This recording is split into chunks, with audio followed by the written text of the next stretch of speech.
My name is Sarah Martinez, and I'm 29 years old. I never imagined I'd watch my 4-year-old daughter Emma's face crumple in terror as she witnessed her grandfather strike me so hard that I collapsed onto the kitchen floor, blood streaming down my face. That moment shattered everything I thought I knew about family, safety, and unconditional love. 2 years ago, I had what most people would consider a successful life. My husband Jake and I lived in a beautiful 3-bedroom house in Denver with our daughter Emma. I worked as a graphic designer making $55,000 annually, while Jake was in sales, bringing home around $70,000. We had savings, took weekend trips to the mountains, and Emma attended an excellent daycare where she was thriving. Life felt stable, predictable, and secure. The first crack in our perfect facade appeared on a Thursday evening when I came home early from a client meeting that had been canceled. The house was unusually quiet except for sounds coming from our bedroom upstairs. My heart sank as I climbed those stairs, each step feeling heavier than the last. When I opened the bedroom door, there was Jake with his coworker Lisa, someone he'd mentioned casually in conversations before. The look on his face wasn't shame or shock. It was irritation at being interrupted. "You weren't supposed to be back until 9, he said, as if I was the one who had done something wrong. The months that followed became a nightmare of lawyers, mediation sessions, and bitter financial negotiations. Jake fought aggressively for every asset, using his sales connections to hire an expensive attorney who specialized in protecting the higher-earning spouse. Despite contributing equally to our marriage and being Emma's primary caretaker, I watched our joint savings drain into legal fees, while Jake managed to shield most of his personal accounts. The final divorce settlement left me with almost nothing. We had to sell the house, and after paying off the mortgage and legal fees, my portion barely covered 2 months of rent in a decent apartment. Child support was established, but Jake immediately began finding ways to delay payments, claiming temporary financial hardships, while his social media showed expensive dinners and golf trips. With my savings depleted and Denver's expensive rental market, I faced the unthinkable. At 29, I needed to ask my parents if Emma and I could move in with them temporarily. My parents, Linda and Robert Chin, lived in the same 4-bedroom house they'd owned for 25 years, located in a middle-class suburb about 30 minutes from the city. When I called my mother to explain the situation, her response was cautiously supportive. "Of course you can stay with us, honey. Family helps family," she said, though I detected something else in her voice, disappointment, perhaps judgment. My parents had been married for 32 years and came from a generation where divorce was considered a personal failure, especially for women. When Emma and I moved into my old childhood bedroom, the initial welcome was warm. My mother had prepared the room with fresh linens and cleared closet space. My father had set up a small play area for Emma. For the first week, it felt like a safe haven amid the chaos my life had become. But tensions emerged quickly. My mother would make pointed comments about how, in her day, women found ways to make marriages work.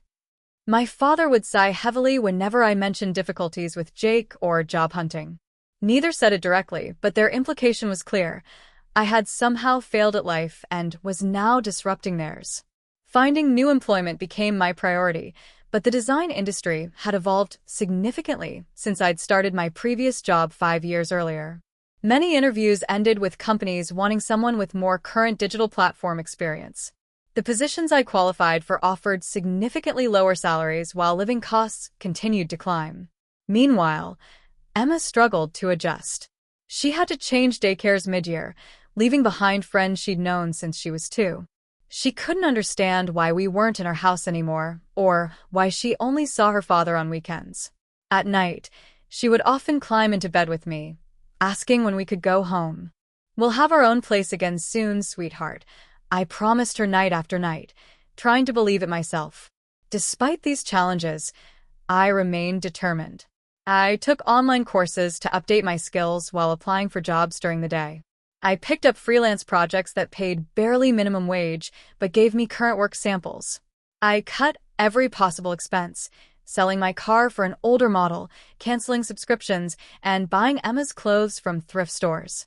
I contributed what I could to my parents' household, buying groceries, cooking meals, handling chores, and giving them money for utilities each month. But it was clear from their expressions and whispered conversations that they thought I wasn't doing enough. As weeks turned into months, my mother's initially subtle judgment became increasingly overt. She would point out job listings in completely unrelated fields, suggesting I wasn't trying hard enough because I wouldn't consider starting over at entry-level wages in retail or food service. You know, Sarah, when I was your age, I worked 2 jobs to make ends meet, she would say, conveniently forgetting that she'd never had to manage a young child alone while doing so, and that wages relative to living costs were completely different in her day. My father, who had always been more passive in family conflicts, began echoing my mother's sentiments. "Linda's not wrong, you know," he would add after one of her lectures. "You need to be more realistic about your situation." Their growing resentment created an atmosphere of constant tension. I began to feel like an unwelcome guest rather than family. Worse, I could see how it was affecting Emma. My bright, outgoing child became quieter, more cautious, especially around her grandparents. She would whisper questions to me instead of speaking normally, as if afraid of drawing attention to herself. 4 months into our stay, the atmosphere had transformed from uncomfortable to openly hostile. Every morning began with my mother's scrutiny as I prepared Emma for daycare and myself for job hunting. "You're giving her sugary cereal again," Linda would comment while watching me pour Emma's breakfast. "No wonder she's so hyper." In my day, children ate proper food and showed proper respect. These criticisms extended to every aspect of our lives. My parenting choices, my job search strategy, even the way I did laundry became targets for her disapproval. Robert rarely intervened directly, but would retreat behind his newspaper during confrontations, his silence speaking volumes. Financial tensions mounted despite my best efforts. I had found part-time work as a freelance designer for a small firm, but the $20 per hour for 15 hours weekly barely covered Emma's daycare, my car insurance, phone bill, and the contribution to household expenses I insisted on paying. "New shoes, Sarah? Must be nice to have disposable income while living rent-free," Linda remarked when I replaced my completely worn-out interview shoes with an affordable pair from the clearance rack. I tried explaining that maintaining a professional appearance was essential for interviews, but she dismissed this with a wave of her hand. People in real financial trouble don't worry about fashion. Meanwhile, I had a promising opportunity with a marketing agency for a senior designer position. The interview process went through 3 rounds, each more encouraging than the last. The salary they discussed would allow Emma and me to move into our own place within 6 weeks of starting. But tensions reached a breaking point during Emma's 4th birthday. I had saved carefully to throw her a small celebration, planning simple activities in my parents' backyard with a few friends from daycare. Linda, however, had different ideas. "This is far too modest for my only grandchild," she declared, taking over the planning entirely. She invited extended family members I barely spoke to, ordered an elaborate cake that cost more than our weekly grocery budget, and purchased expensive presents that made my carefully chosen art supplies look inadequate. When I expressed concern about the cost and scale, she dismissed me. "I'm doing what you should be doing if you had managed your life properly," she said within Emma's earshot. During the party, Linda consistently undermined my authority as a parent. When I said Emma should wait until after dinner for cake, Linda immediately served her a slice. When I suggested opening presents later, Linda encouraged her to tear into them right away. Each time Emma looked at me with confusion, uncertain whose instructions to follow, my heart sank further. That evening, after putting an overstimulated Emma to bed, I overheard my parents in the kitchen. "How long is this situation going to continue?" my father asked. "It's been 4 months already." "She's taking advantage, Robert," my mother replied. "She's comfortable here. Why would she leave? Free housing, free childcare. She's not trying hard enough to stand on her own." Their words stung like physical blows. Every day I was applying for jobs, taking courses, networking, and trying to be a good parent while navigating the emotional aftermath of my divorce. The suggestion that I was somehow enjoying this dependent position felt profoundly unfair. The next morning, when Linda criticized my parenting in front of Emma, suggesting that her reluctance to eat breakfast was due to my permissive parenting style, something inside me snapped. Mom, could we please discuss your concerns about my parenting privately, not in front of Emma? I asked, keeping my voice deliberately calm. Don't tell me how to speak in my own house, she retorted. If you don't like my opinions, perhaps you should find somewhere else to live. The tension in the room was palpable. Emma stopped eating entirely, her small face crumpling as she sensed the conflict. It's okay, sweetie, I assured her. Grandma and I are just having a grown-up discussion. No, she should hear this, Linda continued. Emma needs to understand that actions have consequences. Your mother made choices that led to this situation, and now we're all dealing with those consequences. I excused myself and Emma from the table, fighting back tears as I helped her finish getting ready for daycare. In the car, she asked a question that broke my heart. Mommy, does Grandma not like us anymore? Did I do something wrong? No, baby, I assured her. Grandma and Grandpa love us very much. Sometimes grown-ups get frustrated and say things they don't really mean. You didn't do anything wrong at all. But the truth was more complicated. My parents did love us, but their love came with conditions I hadn't recognized until now. 5 months into our stay, what had started as an uncomfortable arrangement had deteriorated into an emotionally toxic environment. The marketing agency opportunity had materialized into an official job offer, but with a start date 4 weeks away due to their project schedule. When I shared this news with my parents, hoping they would be relieved to have a definite end date, their reaction was unexpectedly negative. For more weeks, Linda exclaimed over dinner. That's a month of continuing to support you. And how do we know this job will even work out? Your track record isn't exactly inspiring confidence these days. Each word felt like a small cut. I had been transparent about my job search from the beginning, sharing both disappointments and progress. This was the first solid offer with a salary that would actually support Emma and me independently. I've accepted the position, Mom. The salary is good, and I've already started looking at apartments within my budget. We'll be out of your hair soon. We've heard these promises before, Robert chimed in, surprising me with his direct criticism. First it was just a few weeks, then a couple of months. Now it's 4 more weeks. The goalposts keep moving. Their united front felt like a betrayal. I had never promised a specific timeline because the job market and my financial situation were unpredictable. I had only promised to work diligently toward independence, which I was doing. Meanwhile, Emma's emotional state continued to deteriorate. She began having nightmares, waking up crying several times a week. Her pediatrician noticed weight loss during her checkup and asked pointed questions about stress at home. As if the situation wasn't stressful enough, Jake chose this moment to inform me that he was reducing his child support payments, claiming financial hardship due to investment losses, though his social media showed him vacationing in Mexico with Lisa. It's temporary, he assured me over the phone. Just until some investments recover. Maybe 2 or 3 months. Jake, I'm counting on that money for Emma's basic needs, I argued. You're living with your parents rent-free, he replied dismissively.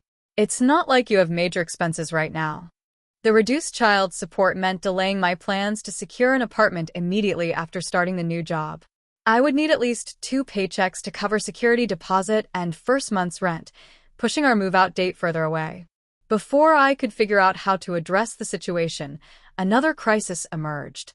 While Emma and I were at her daycare's parent conference, my mother took it upon herself to organize our shared bedroom. When we returned, I found my personal financial documents spread across the bed along with receipts and bank statements. What is this? I asked, stunned by the invasion of privacy. Linda stood in the doorway, arms crossed.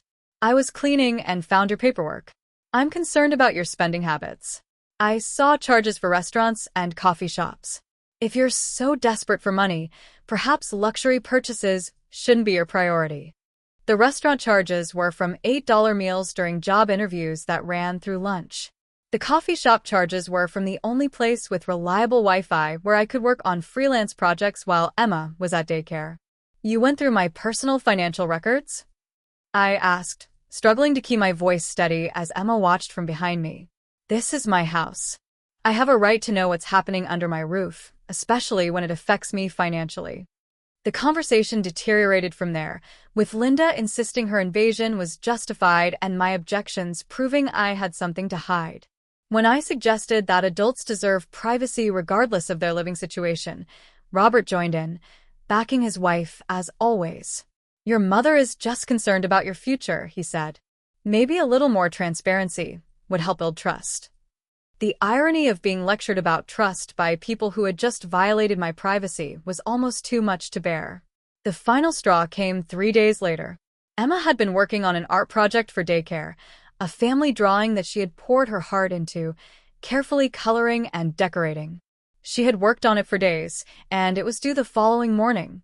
When we returned from grocery shopping, another point of contention, as Linda criticized both my food choices and spending, the artwork was gone. After searching frantically, I found Emma's project in the outdoor trash bin, damaged beyond repair by coffee grounds and kitchen waste. Emma burst into tears when she saw it, inconsolable at the destruction of her hard work. When I confronted my mother, her response was chilling in its casualness. Oh, I thought it was just scrap paper. It was sitting on the counter where I needed to prepare dinner. Besides, it wasn't very well made. Her teacher probably would have given her a poor grade anyway. In that moment, looking at my daughter's devastated face and my mother's unmoved expression, I knew we had reached a breaking point. The morning that changed everything began with unexpected hope. I woke early, unable to sleep after staying up late helping Emma recreate a simplified version of her artwork. Checking my email, I found a message from the marketing agency's HR department. Due to an unexpected departure, they wanted to know if I could start in 1 week rather than 4. My heart raced with relief. This was the breakthrough we needed. 1 week of managing the current situation, then the beginning of our new life. I decided to share the good news with my parents, hoping it might ease tensions during our final days together. Linda entered the kitchen as I was preparing Emma's breakfast, her expression already set in disapproval. Good morning, Mom, I said, attempting cheerfulness. I have great news. The agency moved my start date up. I'll be beginning next Monday instead of next month. Instead of relief or congratulations, Linda's face remained impassive. Well, it's about time something worked out, she said flatly. Though I'll believe it when I see a paycheck. You've had promising opportunities before. Her dismissal stung, but I was determined to maintain positivity for Emma's sake. It's definite this time. I've already accepted, and the salary will definitely support us in our own place. Linda merely nodded and began making her own breakfast, turning her back to me in what felt like deliberate disinterest. The silence stretched uncomfortably as Emma ate her cereal, her eyes darting between us during the tense moment. As if on cue, Emma's small hand accidentally knocked over her juice glass, sending orange liquid spreading across the table and dripping onto the floor. Some splashed onto the antique lace tablecloth Linda had inherited from her grandmother, a family heirloom she treasured. I'm sorry, Grandma, Emma cried immediately, her face crumpling in anticipation of the reaction. Linda turned, saw the spreading stain, and her expression transformed from cool indifference to fury. That tablecloth is over 60 years old, she shouted, rushing toward the table. It was my grandmother's and her mother's before that. Do you have any idea what you've done? Emma shrank back in her chair, tears welling in her eyes. I moved quickly to stand between them, grabbing paper towels to blot the spill. It was an accident, Mom. We can get it professionally cleaned, I said, trying to keep my voice calm while shielding Emma. Professional cleaning? With what money? Linda's voice rose higher. You can barely feed yourselves without our help, and now you're destroying irreplaceable family heirlooms. It's just a tablecloth, I said, immediately recognizing my mistake. Just a tablecloth? Her face flushed with anger. That shows exactly how little respect you have for this family and this home. You've been nothing but a burden since you arrived, Sarah. A burden we've carried without complaint while you take your time finding work that meets your standards. The injustice of her characterization broke something inside me. 5 months of swallowing criticism, of protecting Emma from their disapproval, of working tirelessly while being treated like a rebellious teenager instead of an adult handling a difficult transition. Without complaint? You've done nothing but complain since we arrived. Every day, every meal, every decision I make is wrong in your eyes. I'm doing everything possible to get us back on our feet after losing almost everything in the divorce. Linda's eyes narrowed. Perhaps if you'd been a better wife, there wouldn't have been a divorce. Your generation gives up at the first sign of trouble. The cruelty of blaming me for Jake's infidelity left me momentarily speechless. Before I could respond, we heard the front door open and close. My father, returning from his morning jog. Robert entered the kitchen, immediately sensing the charged atmosphere. What's going on here? Linda turned to him, tears now streaming down her face. Sarah is allowing Emma to destroy our things while lecturing me about how I should respond. The Morrison tablecloth is ruined. Robert's face hardened as he surveyed the scene. The stained tablecloth, Emma's tearful face, my protective stance, and Linda's distress. In that moment, I saw him make the same choice he had made throughout their marriage, side with his wife, regardless of the situation. This has gone on long enough, he said, his voice quiet but hard. We've opened our home to you, supported you through this difficulty, and this is the gratitude we receive? Disrespect and destruction of family heirlooms. It was an accident, Dad. Emma is 4 years old. Children spill things. Linda stepped forward, her voice rising to a shout. Pay rent or get out. We're not running a charity here, and we're certainly not obligated to support a grown woman who can't manage her own life. I told you I got the job. I start next week, and we'll be out as soon as I get my first paycheck. After everything that's happened, do you really think we want to stay where we're so clearly unwelcome? Robert moved closer, his presence suddenly intimidating. Your mother has been more than patient.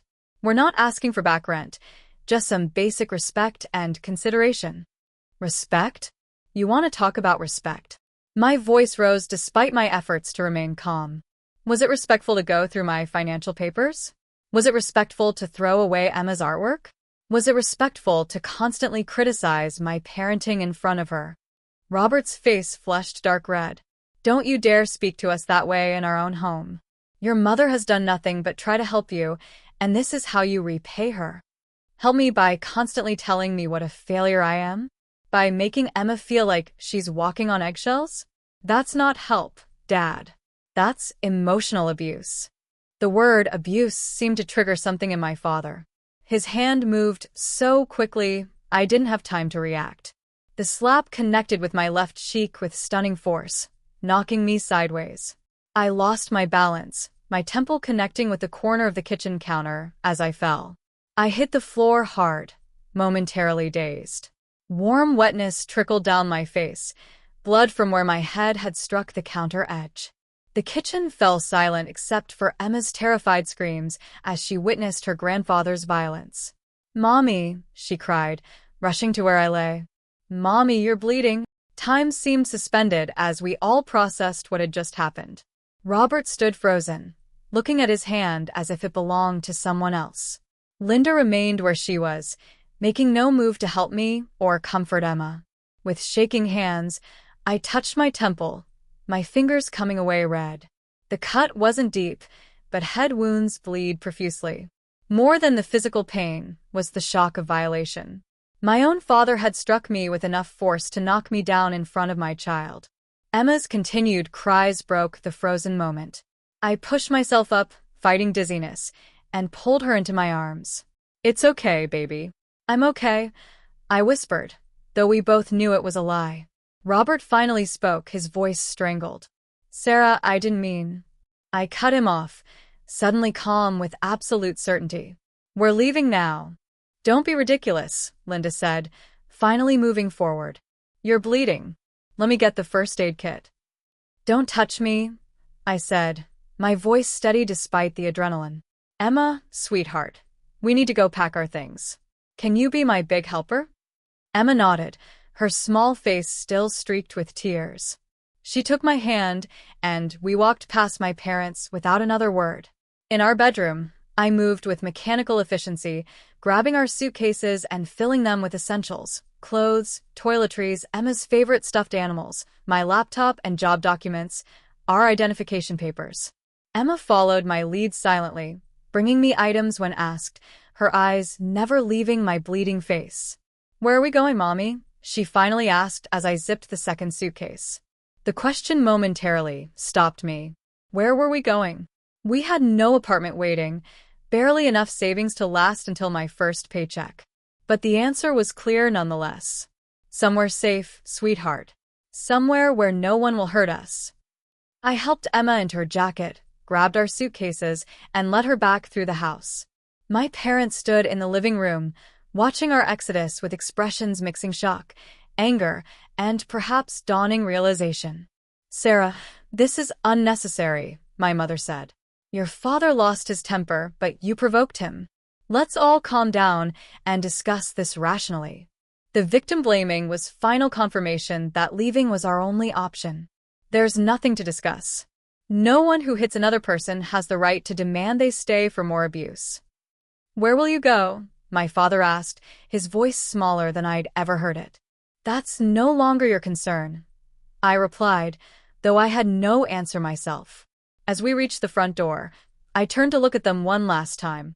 I never thought I'd have to protect my daughter from her own grandparents. But that's exactly what I'm doing right now.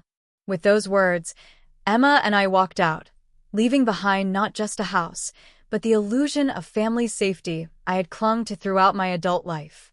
The moment the car doors closed, my facade of composure began to crumble. My hands shook so badly I could barely start the engine. The cut on my temple throbbed, blood still trickling despite my attempts to stanch it with tissues. Emma sat quietly in her car seat, her face pale and serious. "Your head is still bleeding, Mommy," she observed, her voice small. "Head cuts just bleed a lot, even when they're not serious," I explained, trying to sound confident. 2 blocks away, I pulled over, no longer able to see clearly through my tears. The reality crashed down like a physical weight. We were homeless with limited funds and nowhere to go. Emma unbuckled her seatbelt and climbed into the front seat, wrapping her small arms around me. "Don't cry, Mommy. We'll be okay, without Grandma and Grandpa." Her attempt at comfort broke my heart. A child should never have to console a parent in crisis.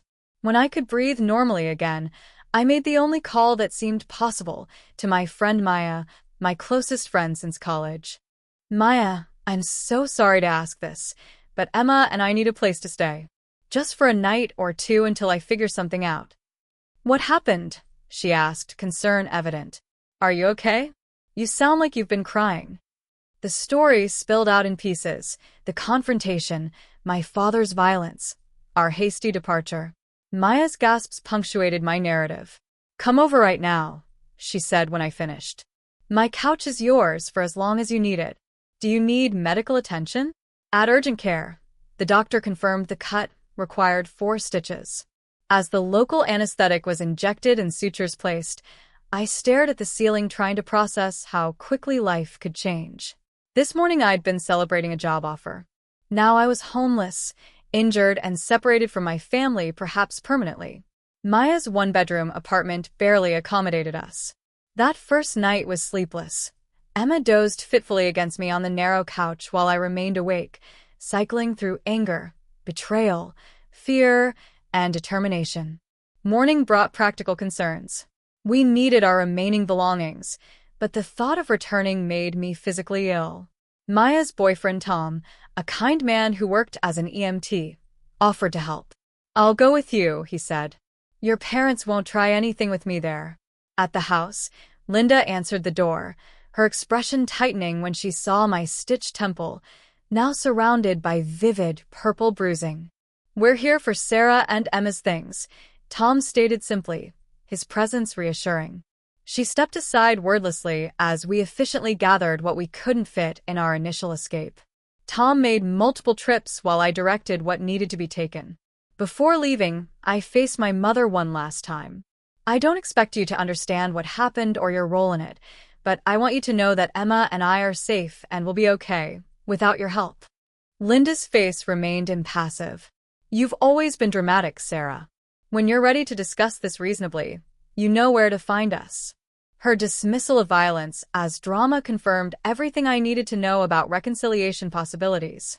Back at Maya's, I began assessing our finances. My savings contained just under $1,800, enough for first month's rent on a modest apartment, but not security deposit as well. My new job would start in 5 days, but the first paycheck wouldn't arrive for 2 weeks after that. Maya and Tom insisted we stay until I received my first paycheck, but their small apartment strained under the addition of 2 people. Despite their kindness, I knew we needed another solution.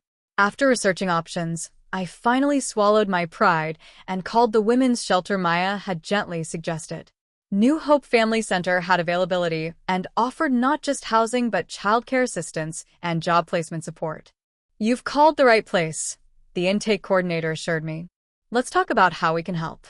My first day at the marketing agency arrived amid circumstances I never could have anticipated.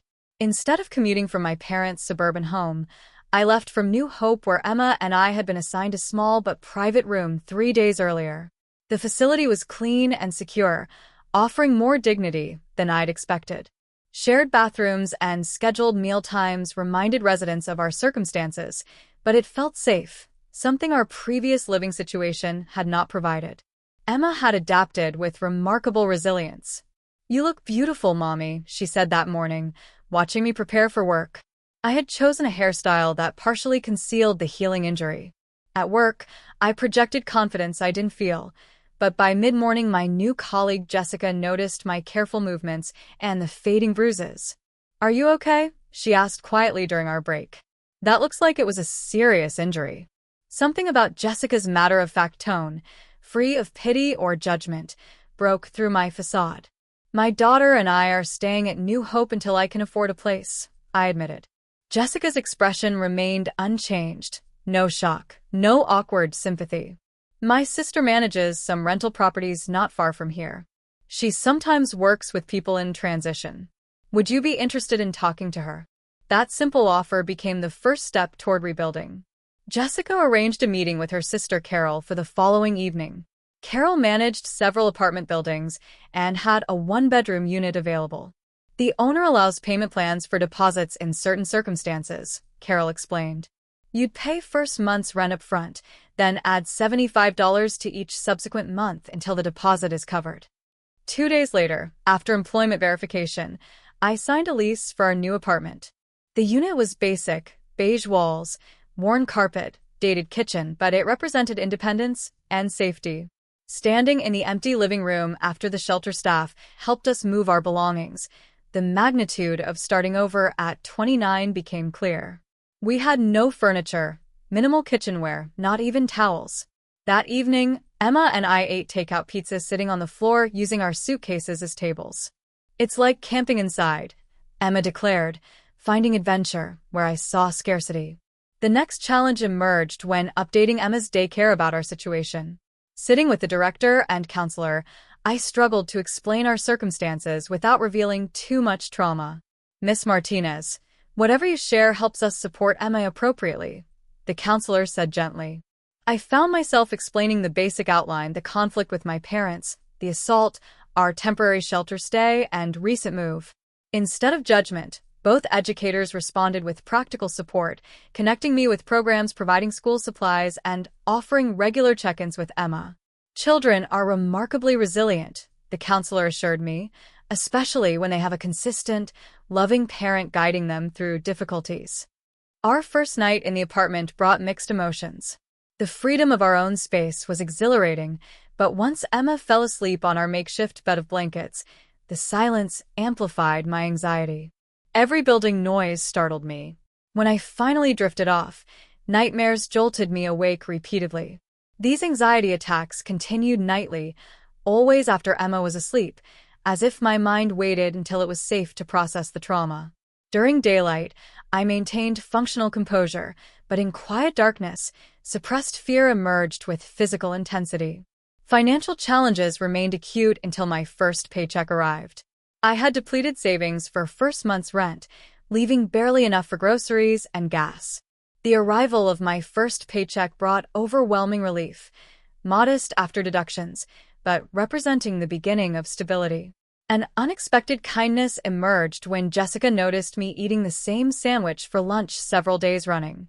Without drawing attention to our situation, she organized what she called an office warming collection.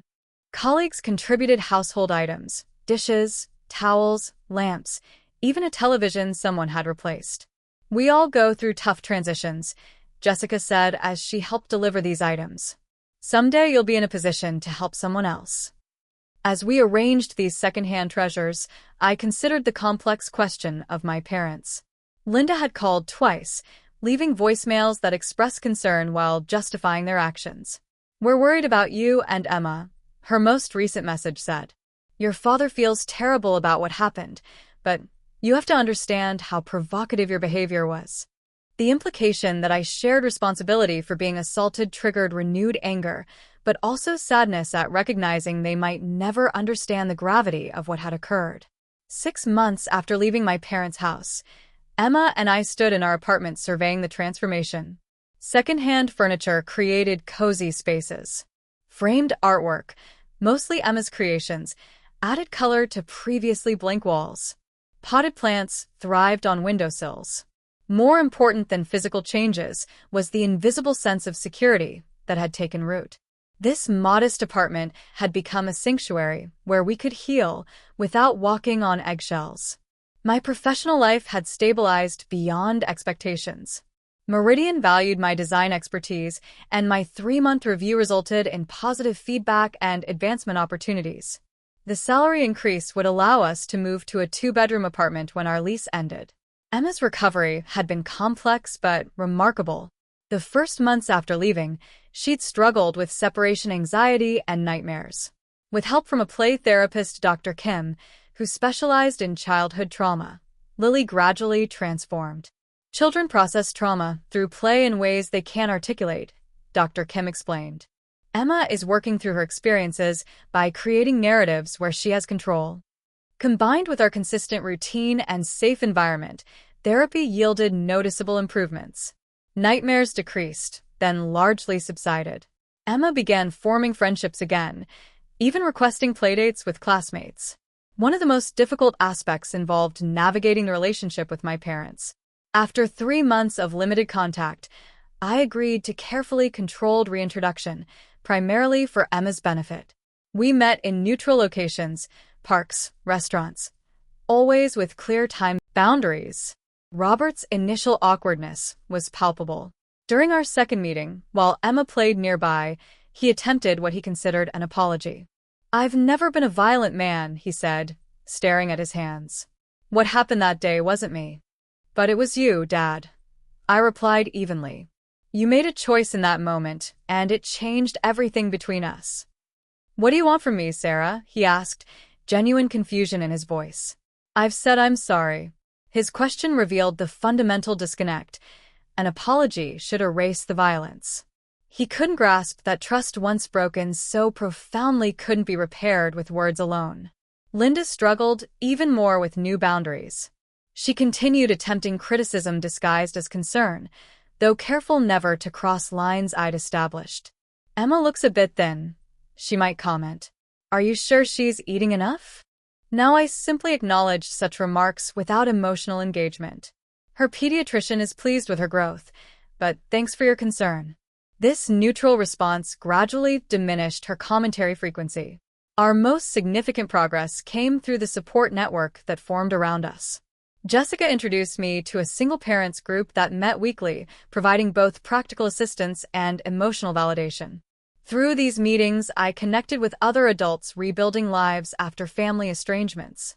The hardest part is accepting that the story you thought you were living isn't the story you're actually in, said Maria, a group member who had left an abusive situation 2 years earlier. Once you can grieve that lost narrative, you can start writing a new one. Her insight resonated deeply. I had been clinging to the story that family always supports family unconditionally. Accepting that my parents were flawed humans who had prioritized their comfort over my safety was painful but liberating. It allowed me to stop seeking their approval and focus on building a chosen family of supportive friends. My neighbor, Mrs. Patterson, became an unexpected ally. A retired teacher in her 60s, she initially offered to watch Emma occasionally when my work schedule created childcare challenges. Over time, she became a surrogate grandmother figure, teaching Emma to bake cookies and tend to our small balcony garden. My own grandchildren live across the country, she explained when I expressed gratitude.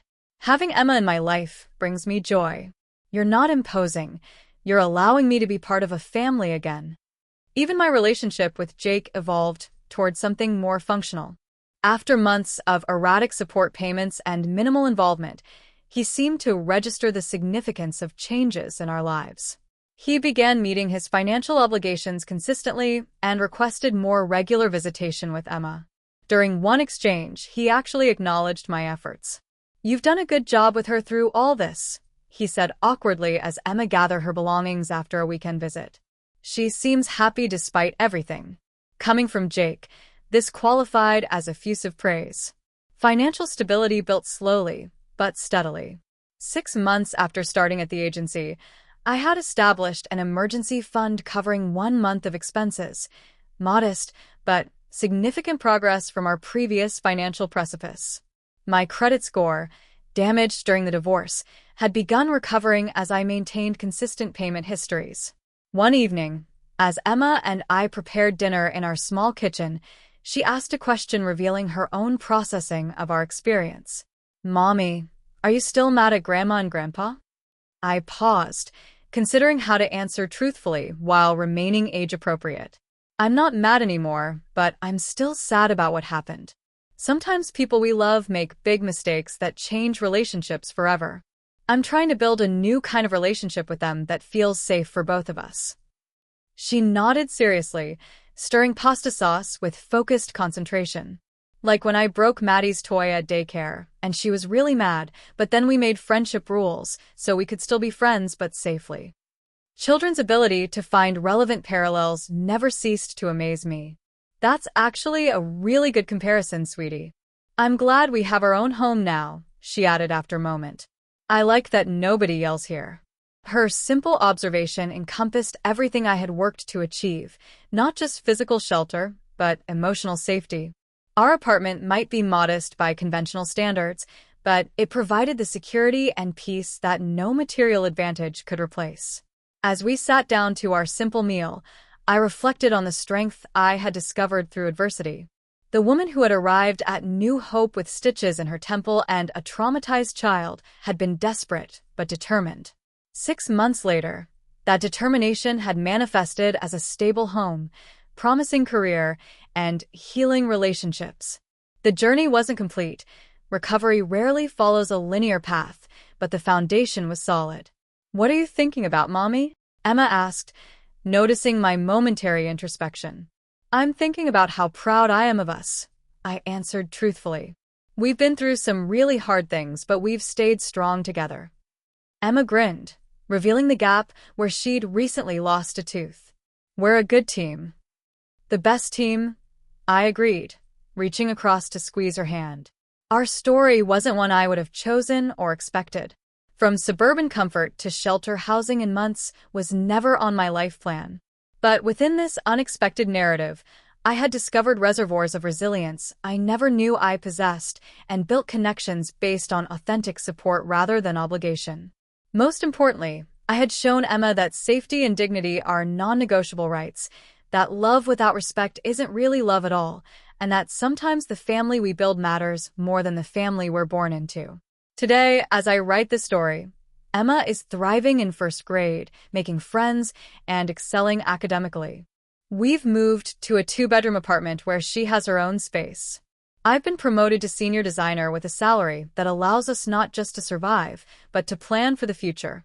My relationship with my parents remains limited but civil. They see Emma occasionally under supervised conditions, though trust may never fully return. Some wounds heal, but they leave scars, reminders of lessons learned and boundaries established. The most important lesson I've learned is that family isn't defined by blood alone. It's defined by love, respect, support, and safety. Emma, And I have built that kind of family with each other and with the chosen family of friends who stood by us when we needed them most. We are living proof that sometimes the most devastating endings become the most empowering beginnings. Sometimes losing everything shows you what you're truly made of. And sometimes the best thing you can do for your child is show them that no one, not even family, has the right to hurt you. We survived. We rebuilt. We thrived. And that's the story I'm proud to tell.